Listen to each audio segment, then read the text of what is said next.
In a world that often measures worth by the size of a bank account, we sometimes forget that the most valuable things aren't things at all. Sophie stepped into the morning air, her elegance reflecting a life of comfort. But across the street, a different reality was unfolding. Tyler, a man whose hands told stories of hard work and quiet dignity, was simply trying to make an honest living at his small food stall. But where some see resilience, others see only an eyesore. Arrogance has a way of blinding people to the humanity right in front of them. With one cruel motion, the man's disdain turned into action, scattering Tyler's livelihood across the pavement without a second thought. "No poor trash is allowed in front of my business," he shouted, his words stinging more than the loss of the food itself. The world watched in silence, but Sophie couldn't turn away. She felt a pull toward the man on his knees, a sense of shared pain. She knelt beside him, ignoring the dirt and the whispers of passersby. To her, he wasn't a stranger. He was someone who needed a friend.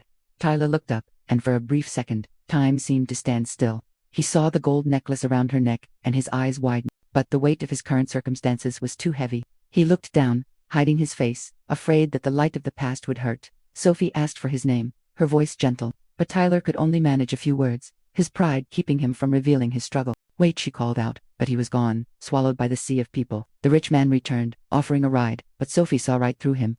Days passed, but the image of the man at the cart haunted her. Then, through a window, she saw a familiar silhouette across the street. She ran out, desperate to catch him before he disappeared again. But he was like a ghost, vanishing the moment he sensed her presence. He left something behind.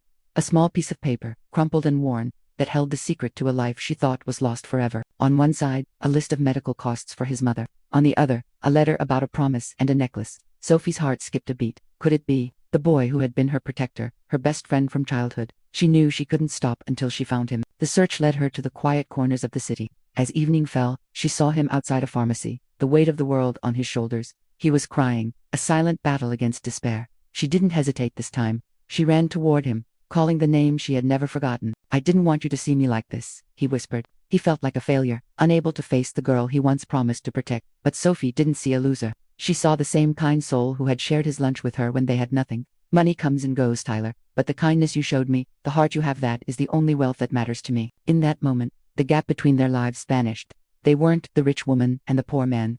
They were just two friends, finally home.